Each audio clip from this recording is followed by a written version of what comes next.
ថ្ងៃនេះយើងមើលធ្វើsao mà tàu sao mà đó sao mà tàu sao đấy vì sao vì về trong episode đập pi la một bộ sao vì về nữa anh sao về đường về trong episode đập môi cho cái vì về nè bên đá về liền clay cái tập thì bằng cô anh ấy dân thua trong episode đập pi la so đập pi la đấy dân đó rất tiệt một vị tránh cứ dân đậpแบบนี้ấy cái này dân đóแบบนี้ហើយយើងមាន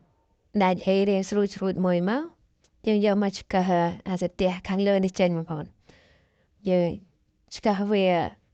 សាងខាងមកវាមាន2សាងខាងហ្នឹងកលឹះវាបន្តិចណា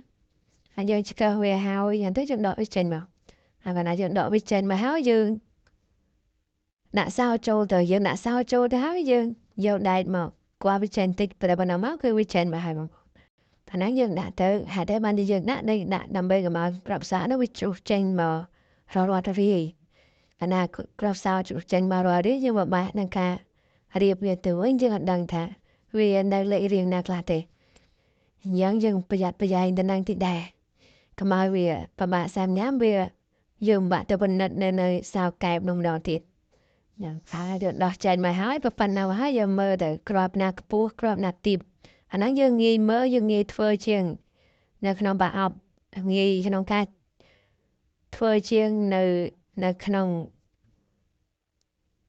ប្រអប់វិញណាយើងមើលទៅយើងពិបាកវាស់ស្ទង់យើងពិបាកក្រិតតែបើដោះចេញមកយ៉ាងហើយយើងមើលងាយយើងឆាប់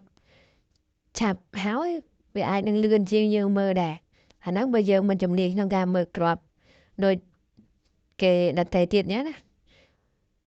ដល់វាចេញមកអញ្ចឹងហើយយើងរៀបក្របវាបណ្ដាទៅព្រោះថាពេលខ្លះគេចង់បានឲ្យសាម៉ូតូនឹងជាប់បានយូរជាប់ខ្លាំងវាមាំដកអត់ចេញយ៉ាងទៅសាម៉ូតូក៏លុងសាម៉ូតូឆាប់ជួអីយើងមើលហើយយើងយកក្របខ្ពស់ពុតយើងមកដាក់ខាងក្រោយបងដាក់ខាងក្រោយតែកុំដាក់ខាងក្រោយពេកព្រោះតែសាហ្នឹងវែងកាលណាយើងដាក់មកដល់ក្រោយពេកវាធ្វើឲ្យសាម៉ូតូនឹងឆាប់កាច់នៅពេលដែលយើងមកកែបើកឯហ្នឹងវាឆាប់បានដែរយើងដាក់វារៀងកដាតិចនោះវាល្អដែរសាម៉ូតូវាមាំវារឹងយ៉ាងយើងដោះវាចាញ់យ៉ាងមកហើយយើងសោកសៅចូលទៅហើយយើងឆោតវាចំណាំតិចទៅបងប្អូនយើងឆោតវាចំណាំយ៉ាងទៅវាដឹងថាក្របណាដែលយើងត្រូវឆាបក្របណាដែលយើងត្រូវកាត់ចេញនៅពេលដែលបងប្អូនឆោតវាយ៉ាងរួចហើយ